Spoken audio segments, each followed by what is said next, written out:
association with Blue Band Peanut Butter.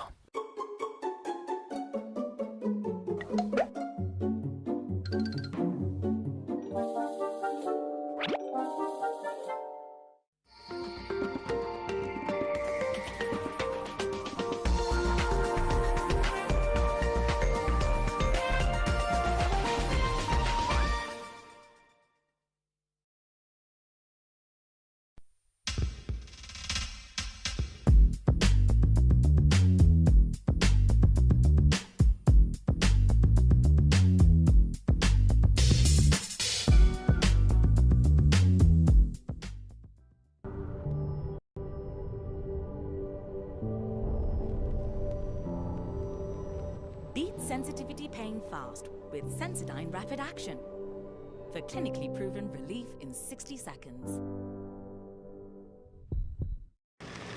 Do you need to send your parcel or document during this period? The Nation Courier Services, with over 15 years of distribution experience, will deliver it for you. We deliver to every corner of Kenya.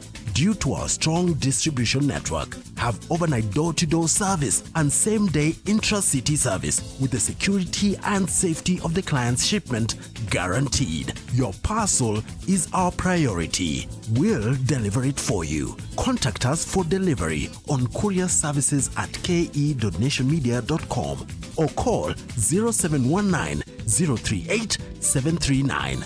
Majab, my friend. As you wait for the call, my friend, isn't it just perturbing how sure you are that the call is going to be picked? Majab, the recipient is probably held up. In our days, we...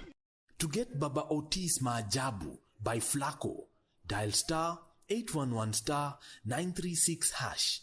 Skiza Non-Nation. Sisi Kenyans, we are always ready kuzunguka for bidhaa na biashara. And now, Kenyans have kadhaa local and international courier service providers and new e-commerce platforms. The introduction of a national addressing system will fungua even stronger market links and leave no county behind. Mawasiliano kwetu, nguvu kwako. The Communications Authority of Kenya, opening your world.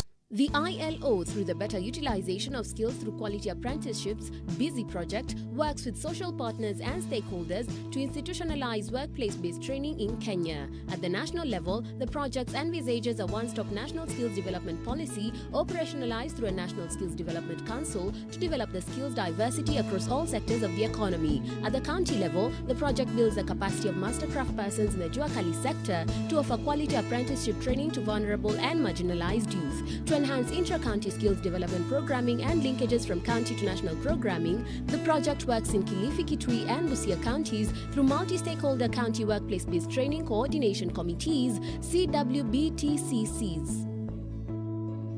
It is true. We have been in business for over 20 years now, empowering Kenyans to own ideal and genuine properties. And yes, the biggest and the best urban residential development in Kiambu, Amani Ridge, the place of peace, is taking shape. Let us show you what we have been up to. The Solomonic Gate is complete. The intelligent fountain of peace is up and running. The stone perimeter wall is complete, fully enhanced with razor wire for your security. The 100,000-liter capacity water tank is coming up. We also have the house designs and the title deeds for every plot. Invest in value. Call us today on 0790 300 300 or visit us at www.optiven.co.ke. Je, maumivu ya kichwa na kukosesha amani? Kaluma Strong hutuliza maumivu ya kichwa, maumivu ya mwili na hata huondoa joto jingi mwilini. Kaluma Strong ina aspirin kama kiungo. Maumivu yakizidi, muone daktari. Rashes again? Kiss Kids diapers. Kiss Kids, no rashes. Kiss Kids, no rashes. Bye-bye rashes. Buy diapers. Choose Kiss Kids.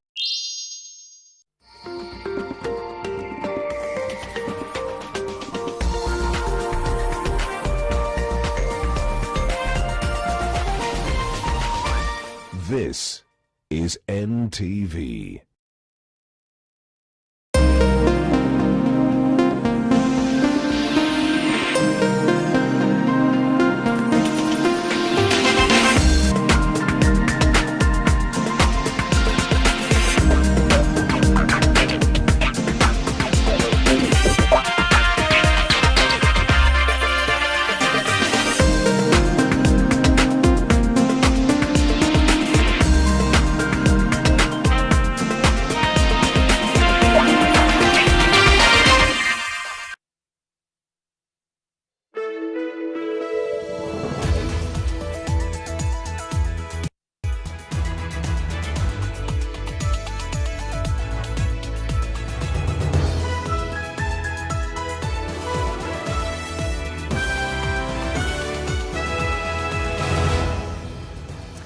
Tonight, the world is mourning with the people of Lebanon following the explosion that devastated the port of its capital, Beirut, killing more than 100 people and injuring thousands more.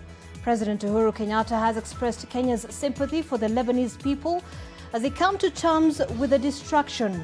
Meanwhile, the number of COVID-19 related deaths globally has also increased to 707,136, and the confirmed cases inching closer to the 19 million mark. In Africa, we're now looking at a total of 987,545 infections total and more than 21,000 deaths. The US still has the highest number of reported infections at 4.9 million and the death toll now at more than 160,000. We'll be breaking down the numbers here in the country in a moment, and as you know, if it's Wednesday, it's team coverage. But first, let's take a look at the highlights. Tonight, cashing in on a crisis. We got into the market at a time when this demand was extremely high. But because we had an emergency, we had to contend with the situation as it was. Ministry of Health now defends traders who made millions from COVID-19 medical supplies. Also tonight, Odinga makes a 360 on revenue sharing formula. Why the change of heart?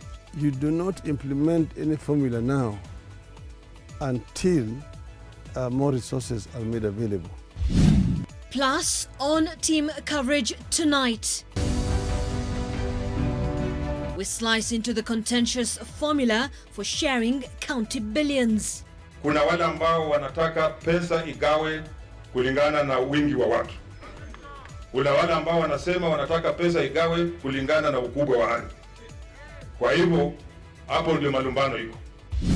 And also tonight, police take a chance with technology, but not everyone is lining up to sign up.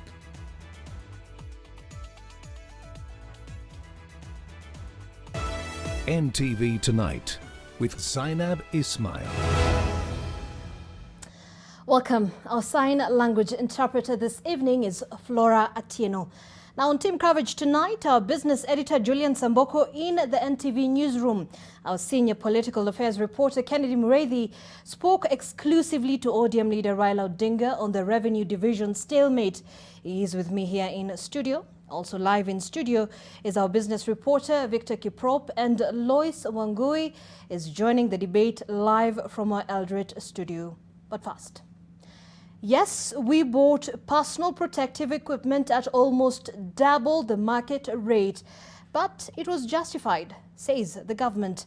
But that's not the only headache facing the health ministry. Nurses have warned they will down their tools on Monday the 10th if their concerns, which include lack of adequate PPE gear, are not addressed.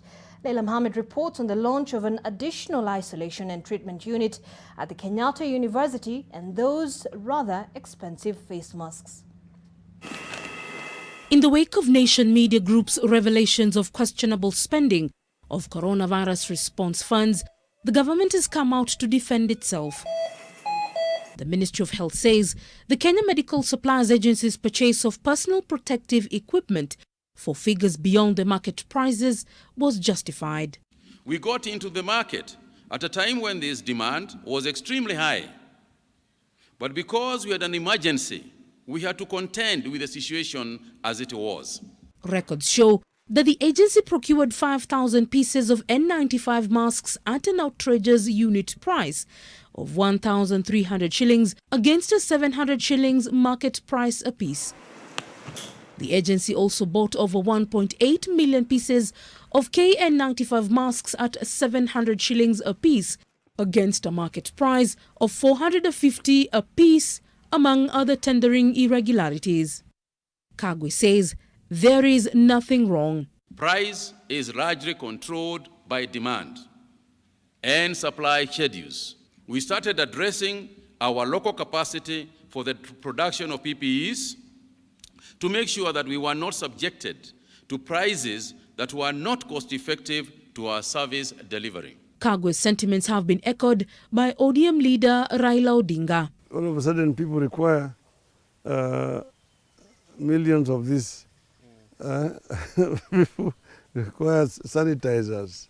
You need ventilators, and so on and so forth. So it is emergency. And the procurement, you're talking about farms which will be given contracts to supply and so on, suggesting that the government should deal only with established companies with track record and so on and so forth. Basically promoting monopoly. And when we are saying that we need also to promote the youth in the country. Most of these PPEs were meant for frontline medical workers in various isolation and treatment facilities across the country, but hundreds upon hundreds have contracted the virus themselves while on duty. As at yesterday, 8 of them had passed on, and today you have reported another 2. That brings us to 10 healthcare workers. Kagwe spoke as he launched an extra 500-bed isolation and treatment unit at the Kenyatta University Teaching and Referral Hospital. 60 beds have been set up for specialized care, ICU, HDU ward. Leila Mohammed, NTV. Well, it is yet another grim day in the country as the coronavirus caseload has topped the 23,000 mark. 671 more people have tested positive for the disease in the last 24 hours to raise the caseload to 23,873. The new infections have been confirmed from a sample size of 6,200. 633 of the new patients are Kenyan citizens, whereas 38 are foreigners. 603 individuals have been discharged from various hospitals, bringing the total number of full recoveries to 9,930. Another 3 patients have died from the disease, and the death toll is now at 391. Nairobi County still carries the biggest share of the new infections, with 376 reported cases. Kiambu County now has recorded 112 new infections, Kajiado 28, Machakos 20, with Mombasa continuing on a downward trend with only 6 cases. The Council of Governors says counties are now better equipped to respond. In our previous statement, we reported that 26 counties have attained the minimum threshold of 300 bed capacity in isolation facilities. We now have an additional 4 counties who have attained the threshold, bring the total to 30. I've seen some union calling strikes, that they will go to strikes if we recall retirees. These retirees were to be considered for special areas where there is a gap. Let's now turn our attention to our team coverage discussion on the divisive revenue sharing formula. First out is our senior political affairs reporter, Kennedy Mureithi. Now, Kennedy, ODM leader Raila Odinga has spoken in public on this today.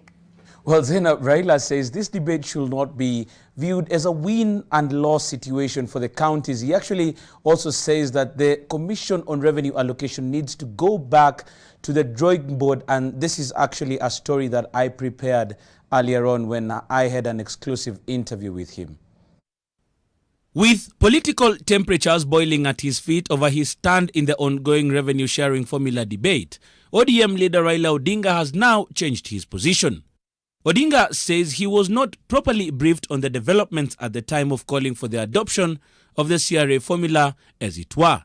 When I wrote an article, I talked about CRA. At that time, I just come back from Dubai. I did not even know that the CRA report had been changed by the Committee of Parliament. According to Raila, who spoke exclusively with NTV on various issues, including the raging debate on the formula, says the matter had been blown out of proportion. Odinga says the existing formula should stay in place until more funds are available. It should not be a winner and a loser. It should be a win-win situation right now. And that's the reason why the amendment was being proposed, that you do not implement any formula now until more resources are made available. So the counties, no county will lose. Each county will get the same amount of money they got in the last financial year as you're working to this. Raila is now asking the Commission for Revenue Allocation to go back to the drawing board and come up with an inclusive formula that will look into economic strengths of the various regions. The other counties are arguing rightly. They don't have agriculture, for example. They're pastoralists, most of them. Pastoralism is a way of life. They have got livestock. So that livestock also needs to, when you are considering agriculture, you should also consider livestock as an economic activity. That's right. Then there's also blue economy. The counties in the coast have blue economy involved. The counties in the western Nyanza and part of western province have a blue economy in the lake. That has not been factored. Senator Orengo James. The Senate on Tuesday voted to adjourn debate on the proposed formula and give way for dialogue, as it appeared there was no consensus on the matter.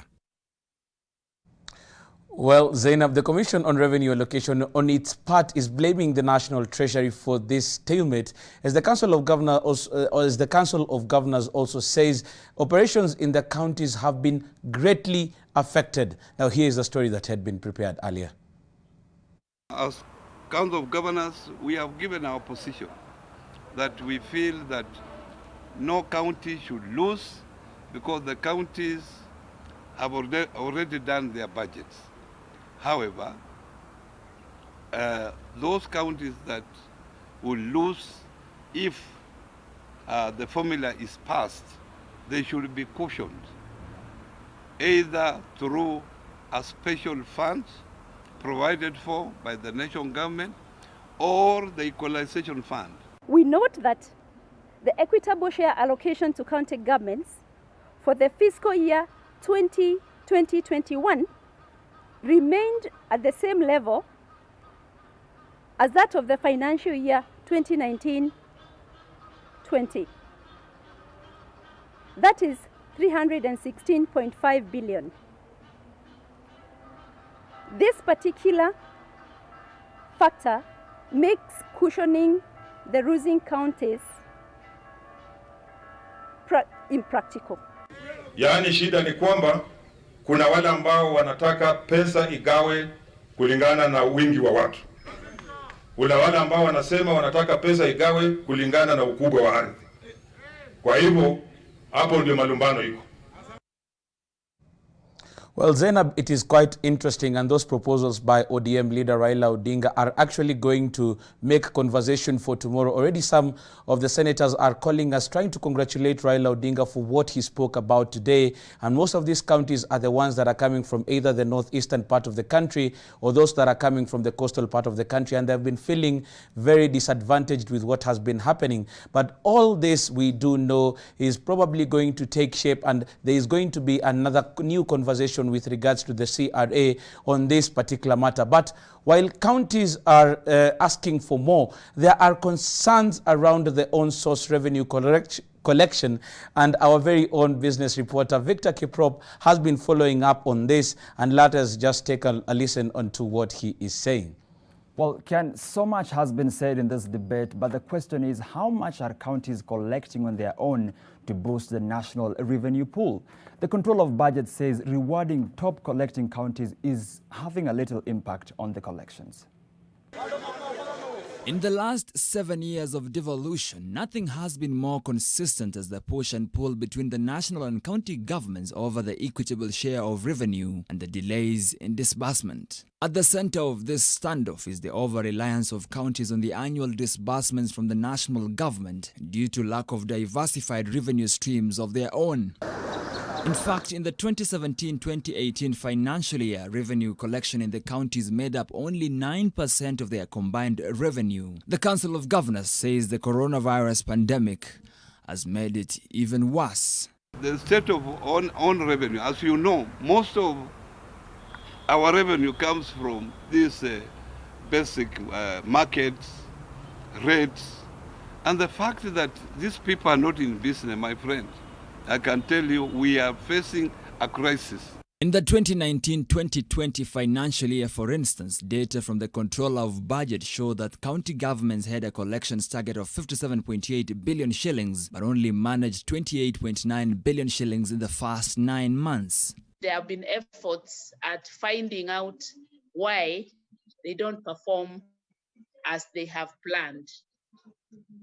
Well, so some of the reasons we have found is that sometimes they exaggerate.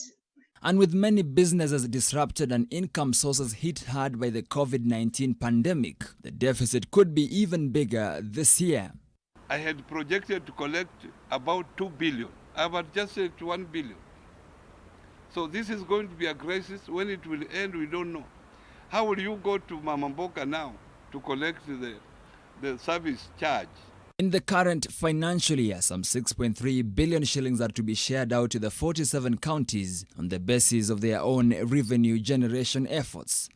The index, designated some 2%, favors counties with more diversified revenue streams like Nairobi, which collected 10.1 billion shillings in the 2017-2018 financial year, over counties with lower collections like Isiolo, which collected 114 million shillings in the same period.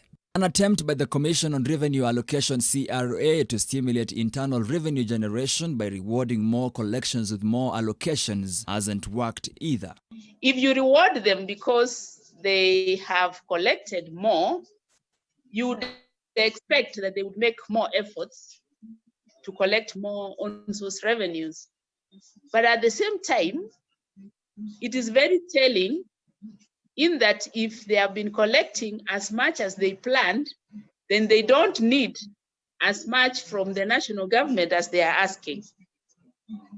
So the temptation then would be to report less so that they can get more from the national government. The solution, according to the Controller of Budget, is to expand the on-source revenue collection streams to avoid over-reliance on the national government.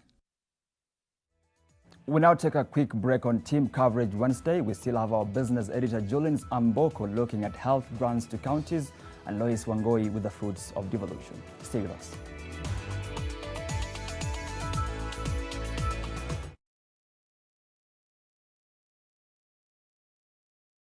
The aerial guarantee. Asante sana. Sasa, ni nini kingine ambacho unaweza kumfanyia msichana wetu? Kila kitu. Hata kufua nguo na aerial mpya. Basi, tuonyeshe. Hey, sasa fanya haya madoa yawe sugu zaidi.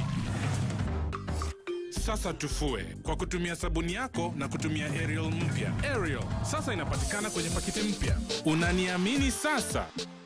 Aerial huondoa madoa sugu kwa mwosho mmoja. Ijaribu leo uamini. Katika miezi michache iliyopita, nchi yetu imesimama pamoja kuweka nambari za COVID chini. Nambari hizi ni muhimu kwani zitaamua jinsi mambo yataendelea. Hapa Safaricom, nambari zetu pia hupeana hadithi. Hadithi ya tumaini, ukakamavu na upinduzi.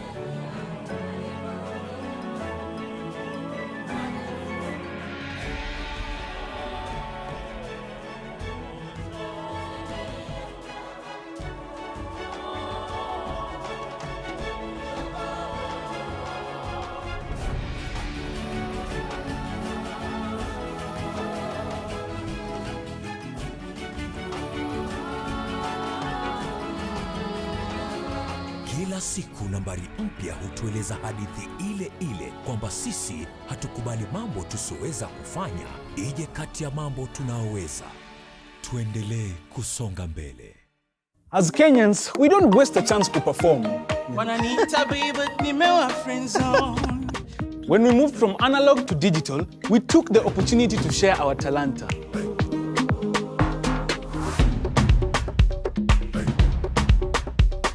And the rise of local radio represented our voices mtaani. It is important that we don't forget that. And now, in these difficult times, free educational shows are helping our children learn from home. And new ICT and educational platforms are going to make sure that no one is left behind. Mawasiliano kwetu, nguvu kwako. The Communications Authority of Kenya. Opening your world. It is true, we have been in business for over 20 years now, empowering Kenyans to own ideal and genuine properties. And yes, the biggest and the best urban residential development in Kiambu, Amani Ridge, the place of peace, is taking shape. Let us show you what we have been up to. The Solomonic Gate is complete. The intelligent fountain of peace is up and running. The stone perimeter wall is complete, fully enhanced with razor wire for your security. The 100,000-liter capacity water tank is coming up. We also have the house designs and the title deeds for every plot. Invest in value. Call us today on 0790 300 300 or visit us at www.optiven.co.ke.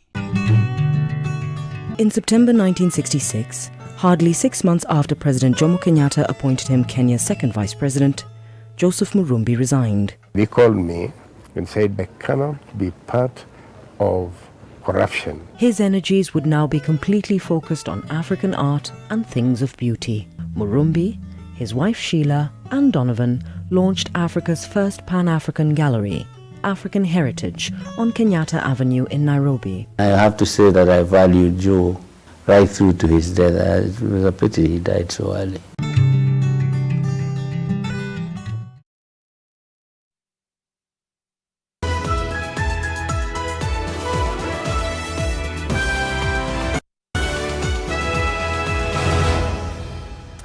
Well, welcome back to Team Coverage Wednesday. Now, next is our business reporter, Julian Samboko, covering grants to counties. Julian's?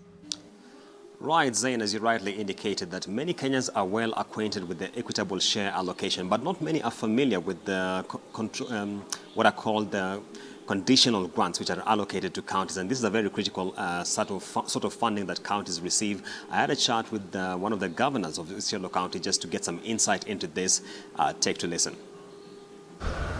According to the County Revenue Allocation Bill of 2020, a total of 23.2 billion shillings is to be allocated to counties by way of conditional grants in the current financial year, a slight increase from the 23.1 billion shillings disbursed in the preceding financial year. The health sector is the largest beneficiary of the grants, with 45% of proceeds designated for Level 5 hospitals and leasing of medical equipment across counties.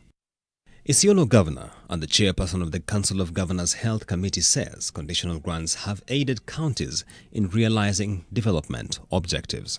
They give you a certain window. Once the money hits the county revenue fund account, you are supposed to be given 15 days to transfer to the special purpose account and then on to the facility accounts. And all these are timed. If you beat these timelines, you get more. If you don't beat, then you lose actually. Mohamed Kuti says that the allocation of conditional grants for level 5 hospitals has been particularly pivotal in ensuring counties are well equipped to deliver on their mandate, given healthcare is now a devolved function. Those ones also are for counties that have the former regional health facilities, like Nyeri, like Embu, like Eldoret, you know, the level 5 facilities that are referral facilities for a region. Kuti, however, says that he is increasingly worried that the underperformance of revenue collection by the national government could end up undermining the extent to which the kitty for conditional grants can be funded. It's a very difficult time for counties because, number one, the on-source revenue is dipping quite significantly. The government coffers are drying up because revenue is not coming in. Donors also are having their own challenges. So this combination is a very dire situation for counties. Conditional grants refer to non-repayable funding, which is extended with the donor agency prescribing to which purposes it should be deployed. The beneficiary of such funding is not free to divert the funds to purposes other than what the donor agency has prescribed. Now that's one side of the story, and many would say that's the supply side as far as money going to counties is concerned. There is the demand side from the counties themselves, and my colleague Lois Wangoi has been touching base with the grassroots to see what the Kenyans there have to say. Lois?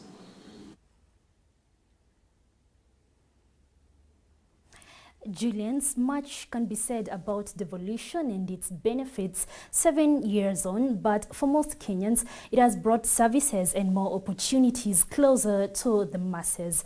They just want loopholes in expenditure and accountability sealed. At Moisoi milling plant at Kabenes area of Uasin Gishu County, construction is underway. This project is a partnership between 52 local cooperative societies and the county government of Uasin Gishu. The county has been disbursing 5 million shilling loans to each cooperative, which have pulled together to set up this plant. For member farmers, this project once complete will boost their earnings by cutting the chain. Poteza huyu middleman ambaye ni broker, wakati mmoja na kuanga broker anachukua mahindi yetu kwa bei ya chini, lakini hiyo sasa haitapata nafasi.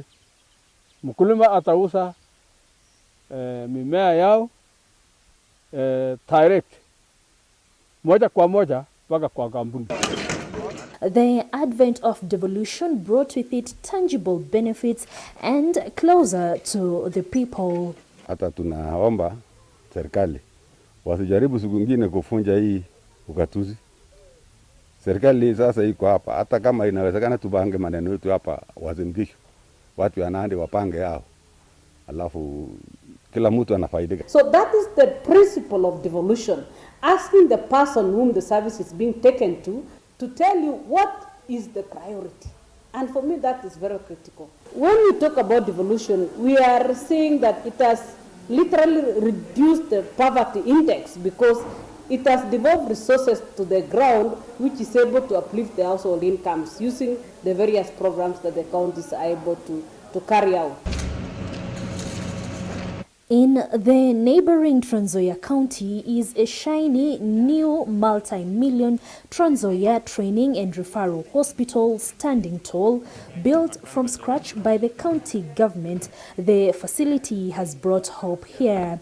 Hata wamama ambao hawajiwezi, tunatarajia hiyo hospitali ikiisha hawa wamama wapate kazi mahali hapa, ili ya kufakia hapa, wapande hata kitu kama maua, wafanye kazi hapa hata usafi, ili wapate riziki ya kila siku. Pia ingetusaidia ni kwa sababu tunatumia gharama kubwa sana, ikibainika wazi ya kwamba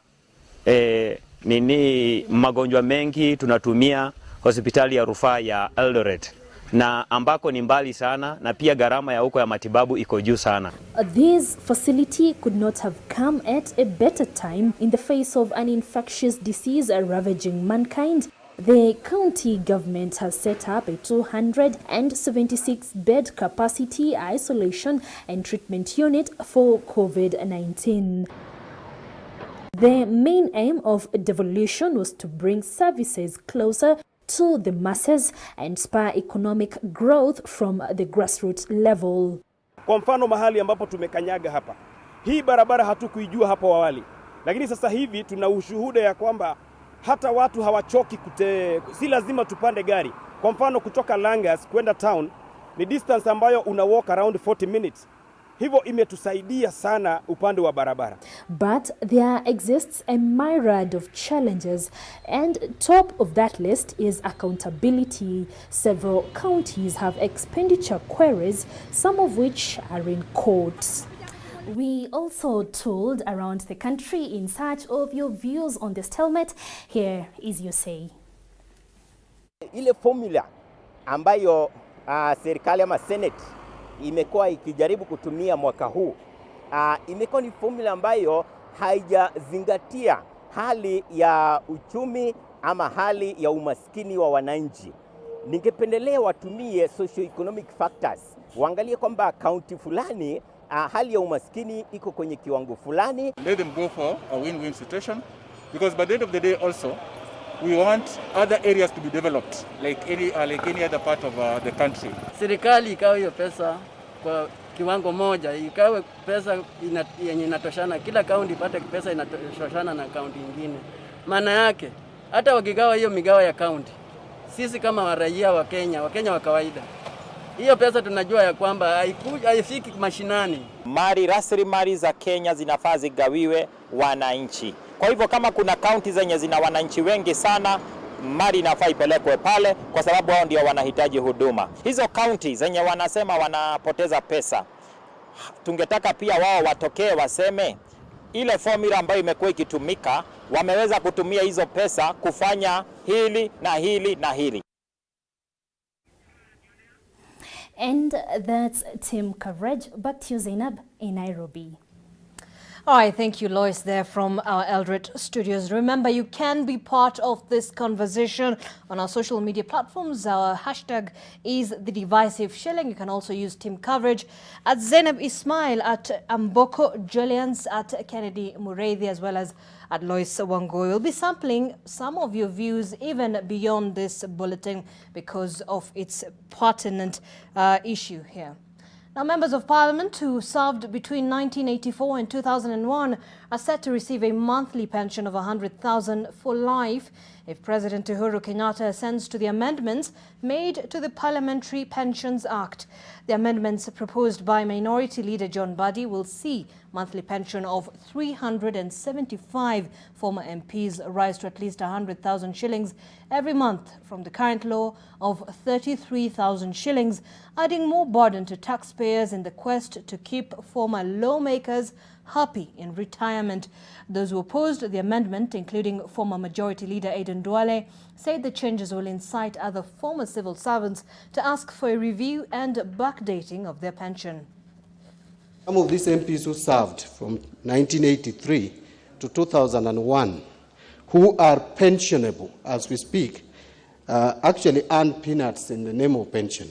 Some of them earn as low as 6,000 shillings per month, and that is why we have brought this to correct that so that at least they get 100,000 per month. Most of these people, when you see them, the money that they need is basically for medication. Treasury, Mr. Speaker, provided a very adverse opinion on this bill. And that's why I was asking the chair of finance at least to provide me with that copy. Secondly, the element of the financial sustainability is very, very crucial that we must understand, taking into account the situation of the economy now. This bill will cause serious strain to the exchequer. But more worse than that, and I think we must live to the fact that this is going to incite all the other sectors within the civil service. Well, this week, the government launched a new digitized occurrence book system for use by the police. It's meant to minimize corruption and bring more efficiency in police operations. So how well is it working? Gina Kirori has been finding out. The unveiling of a new digitized police occurrence book was hailed as a great weapon to fight ills in police operations. Nairobi County has successfully trained police officers and distributed phone tablets, with some counties still pending due to connectivity issues. We went back to the Buruburu police station where the system was launched to find out how it's being used. This time round, it is a matter of public interest. It is in the system. It is interacted by so many levels of command, and therefore there will be no place to hide in the case. So transparency will be a factor here. And that transparency means what? We are done with corruption. So far, since inception, we didn't have any challenges. There were little problems of network, but that one has been sorted out. Some of the police officers we spoke to within the CBD are reluctant to use the phone tablets. Requesting anonymity, some of the police officers told us that the gadgets are too bulky to carry around while administering their duties. One of the officers said that he had left his device at the station and opted to instead send messages to his colleagues to enter data into the system. Another even claimed that carrying the phone tablet poses a risk to his security. Although it may be too early to judge the success of the new digital occurrence book, it's clear that when it comes to its proper usage, the police are not marching to the same beat. Gina Kirori, NTV. Well, all right. Thanks, Ngina, for that report. Let's take a quick break. When we come back, Julian Samboko will be taking us through the business news.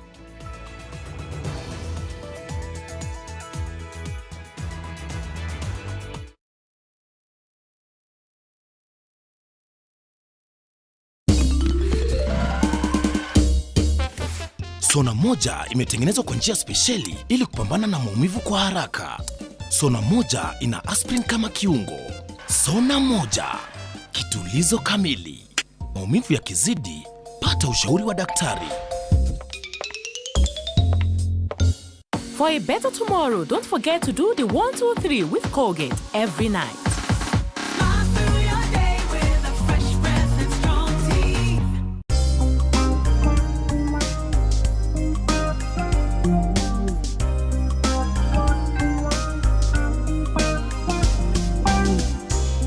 Ndovu flowers are fortified with vitamins and minerals to provide wholesome goodness for the whole family. Ndovu all-purpose flour makes the most delicious chapatis, mandazis and all other pastries. Ndovu is readily available at your nearest shop. Ndovu Tosha.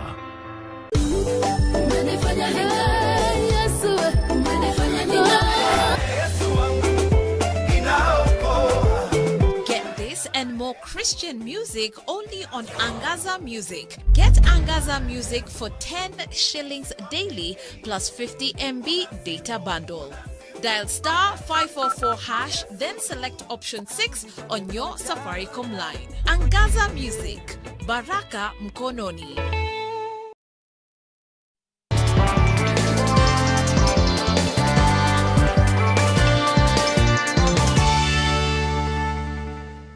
It is time to get down to business. Welcome, I am Julian Samboko, and let's start off with a deal we've been following since February last year. 18 months after telecommunications companies Telkom Kenya and Bharti Airtel made public plans for a joint venture, the deal has collapsed. According to a statement from the Telkom Kenya CEO Mugoki Bharti, the joint venture deal has been aborted following what he terms as challenges experienced in getting all the approvals required to complete the transaction.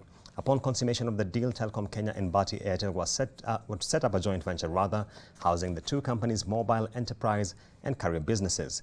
Telkom Kenya has, however, rescinded a notice of redundancy issued in July 2019 and will now be retaining all its staff.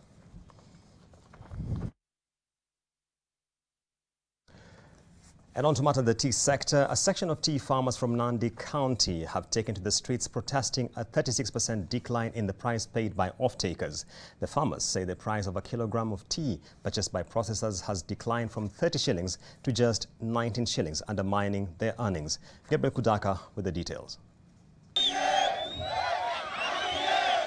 The more than 3,000 farmers from Kombe, Kaptel, Kapsisiwa, Kipchabo and Samo tea growing regions in Nandi County converged at Chomisia Center in Nandi to air their grievances. Tuko na uchungu. Bei ambayo wameshukisha kuwa shilingi 19 kuanzia shilingi 30 tunaikataa kata.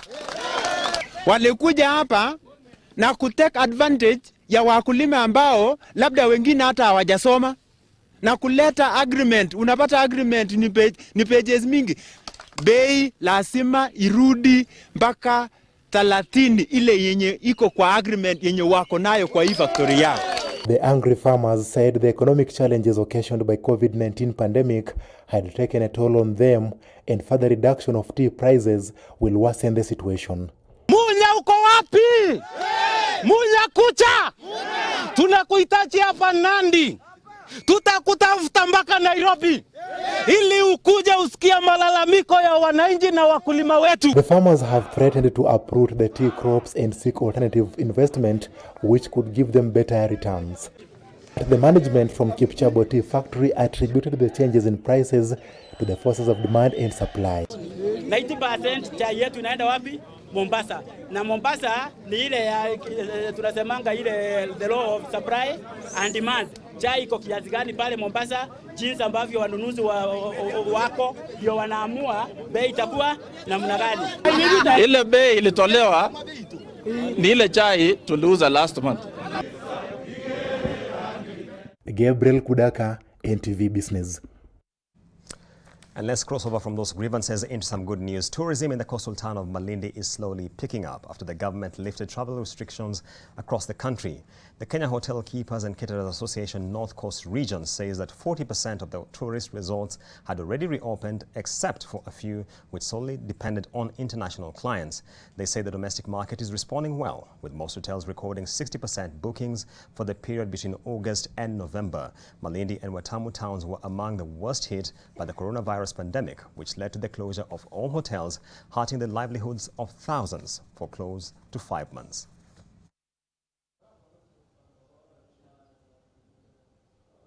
People have been waiting to travel, and it is happening.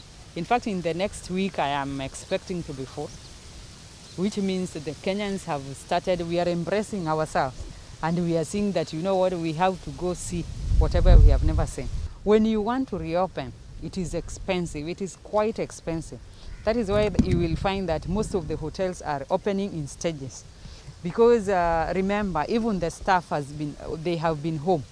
And now bringing back staff, it means that you have to test them.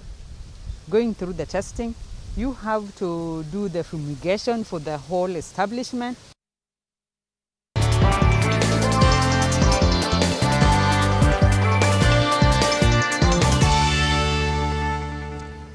And that takes us to the close of business. More news after the break, but first.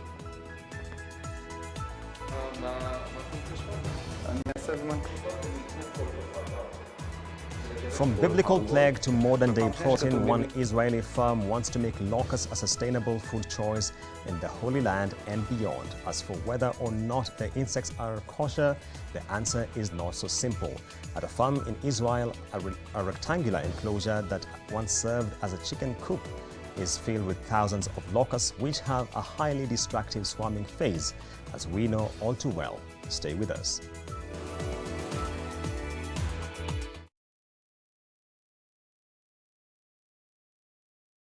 Pata smartphone mpya kuanzia 20 bob daily pekee ukilipa mdogo mdogo. Weka down payment ya 1000. Lipa kuanzia 20 bob daily kwa miezi 9. Piga star 544 hash kuona kama unafaulu kupata 4G Neon Ray Pro. Si hapo Safaricom ni yako kabisa.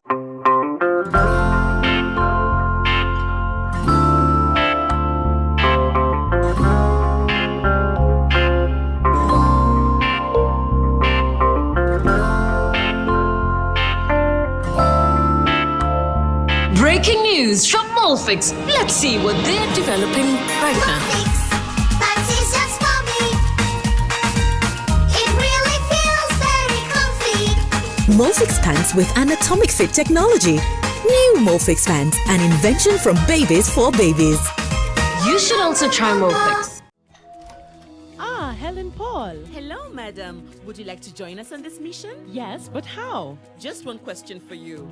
How do you keep your toilet clean? I use regular detergent and bleach for washing and removing yellow stains. I've been using it for years. Oh, madam, the regular detergents and bleach are used for washing clothes. To disinfect your toilet properly, you need Harpic 10X. It is specially made for germs and stains removal. Harpic's thick formula settles on stains and gives 10 times better cleaning compared to regular detergents and bleach. Wow, now I'm convinced, Helen Paul. Really? Yeah.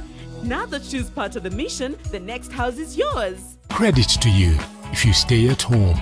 If you must shop online, use your NCBA credit card. Stay home. Stay safe.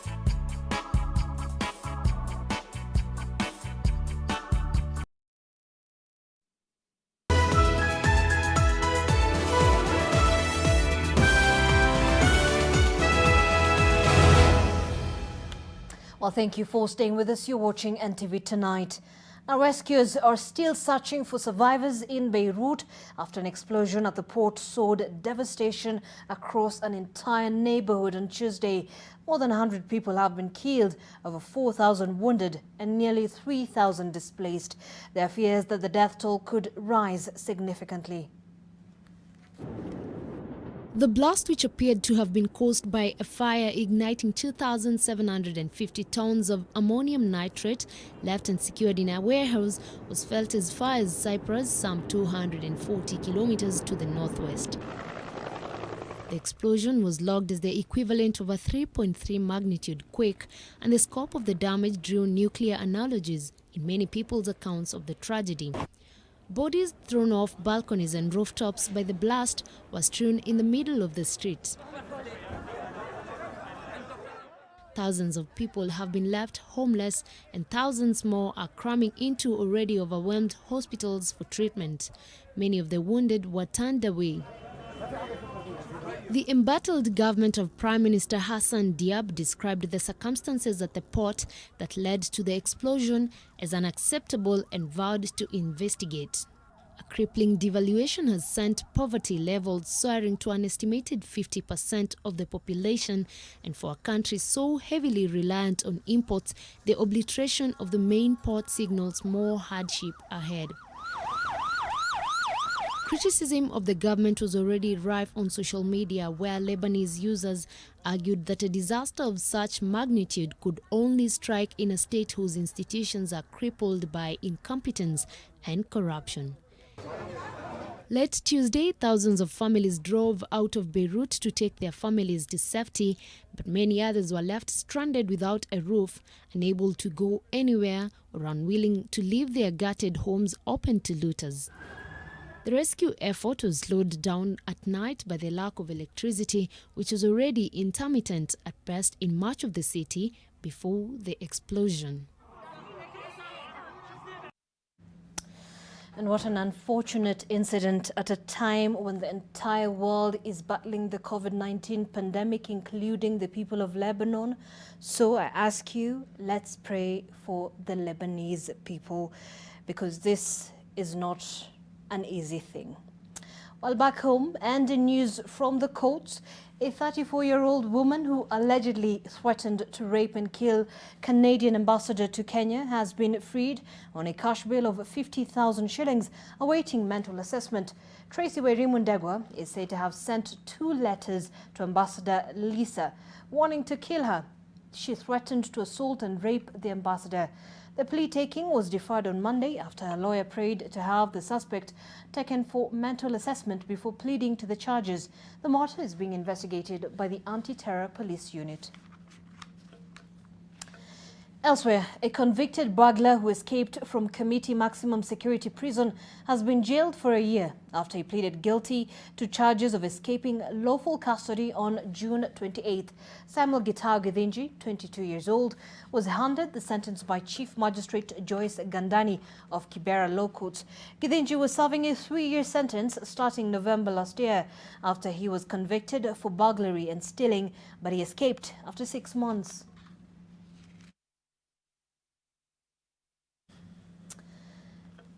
Well, the sports news is up next with Watson Karuma, but first, check this out. erupted in 2 suburbs of Tokyo, part of a simultaneous display across Japan designed to cheer up the public, urge the gods to end the coronavirus pandemic, and provide practice for struggling pyrotechnic artisans. The traditional summer festivals cancelled due to COVID-19. Firework artisans said they wanted to bring light to the skies during these dark times.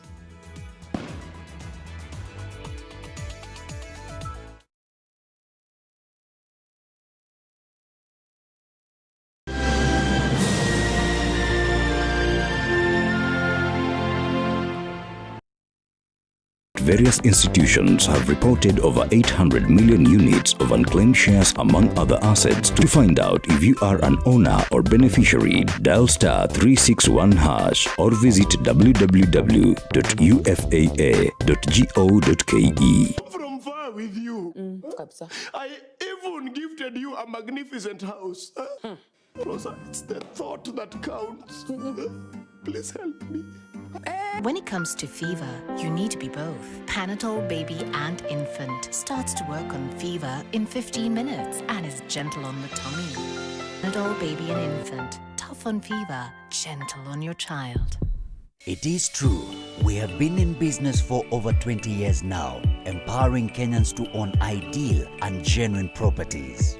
And yes, the biggest and the best urban residential development in Kiambu, Amani Ridge, the place of peace, is taking shape. Let us show you what we have been up to. The Solomonic Gate is complete. The intelligent fountain of peace is up and running. The stone perimeter wall is complete, fully enhanced with razor wire for your security. The 100,000-liter capacity water tank is coming up. We also have the house designs and the title deeds for every plot. Invest in value. Call us today on 0790 300 300 or visit us at www.optiven.co.ke. How to improve toddler behavior. Show your love. Make sure your displays of affection for your child outnumber any consequences or punishment. Prioritize rules rather than overloading your child with rules from the onset. Prioritize those geared towards safety first. Kiss Kids diapers. Kiss Kids, no rashes. Kiss Kids, no rashes. Bye-bye rashes. Bye diapers. Choose Kiss Kids. Finding the truth in these uncertain times has become certain. Possibilities for business even more convenient with the Nation e-paper. To enjoy this and more, simply dial *550*1# for Daily Nation and *550*5# for Business Daily on your mobile phone and get 50% discount on the e-paper. Yes, for just 20 shillings each, the truth will find you and more possibilities right where you are. Dial *550*1# for Daily Nation and *550*5# for Business Daily today. Terms and conditions apply. Majab, my friend, as you wait for the call, my friend, is it just perturbing how sure you are that the call is going to be picked? Majab, the recipient is probably held up. In our days, we...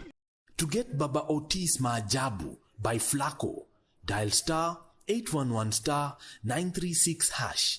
Skiza Non-Nation. In September 1966, hardly 6 months after President Jomo Kenyatta appointed him Kenya's second vice president, Joseph Murumbi resigned. They called me and said, I cannot be part of corruption. His energies would now be completely focused on African art and things of beauty. Murumbi, his wife Sheila, and Donovan launched Africa's first Pan-African gallery, African Heritage, on Kenyatta Avenue in Nairobi. I have to say that I value Joe right through to his death. It was a pity he died so early.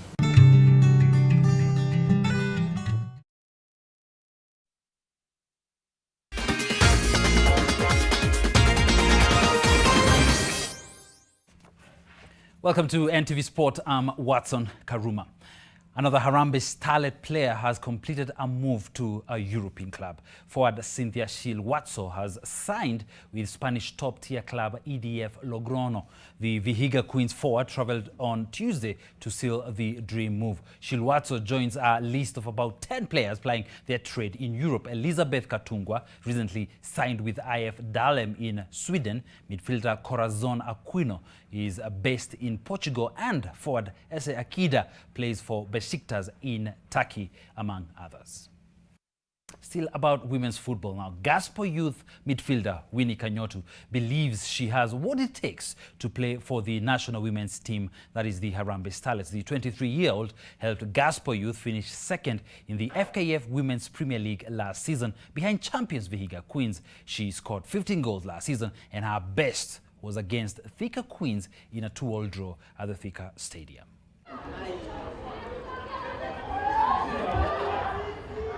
Composure yangu tu nilijicompose, alafu nikaona kipa ametoka nika place ball juu yake. Kenya ninataka kupata cup nicheze national team, so nimekuwa kwa team but sijai kwa at least sijaiva like jezi ya Kenya nicheze, but inaweza kuwa ni privilege sana kwangu kuchezea national team. Ngambo ninataka kuchezea Arsenal. Nilianza na Mathare, vile nilitoka primary nikaingia high school. Mathare wakanichukua, walini sport sub ni Maisa. Nimekuwa nikichezea Maisa sana. So after kuni sport nikawachezea like season 5. Then ndio nikaenda Oldies Gold, nikaenda Gaspo sasa till now. Now, Fulham made an instant return to the English Premier League on Tuesday, beating Brentford 2-1 at Wembley in what is regarded as the most lucrative game in world football. Defender Joe Bryan was the unlikely hero for Scott Parker's side in the Championship playoff final, scoring 2 goals in extra time after the London clubs were locked.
right, thanks Watson. Well, that brings us to the end of our bulletin this hour. Many thanks for keeping us company. Our sign language interpreter this evening was Flora Atieno. My name is Zainab Ismail. Let's do this tomorrow. Remember, the conversation continues on our social media platforms. The hashtag, the divisive shilling. Stay tuned and stay safe.